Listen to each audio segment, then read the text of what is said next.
Good evening sa inyong lahat. Welcome to my page, Philippine Lotto Results. Ngayon ay November 25, 2023, araw po ng Saturday. So ngayon sa short rest draw natin sa 5 p.m. 154.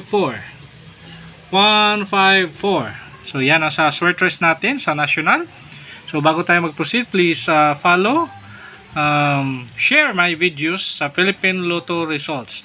So kung may mga number po kayo na gusto nyong pustahan nyo na, lalo na pag may birthday kayo, plate number, or kahit anong numero na tatlong numero, pwede nyo i-try, baka kayo ang sunod na mananalo.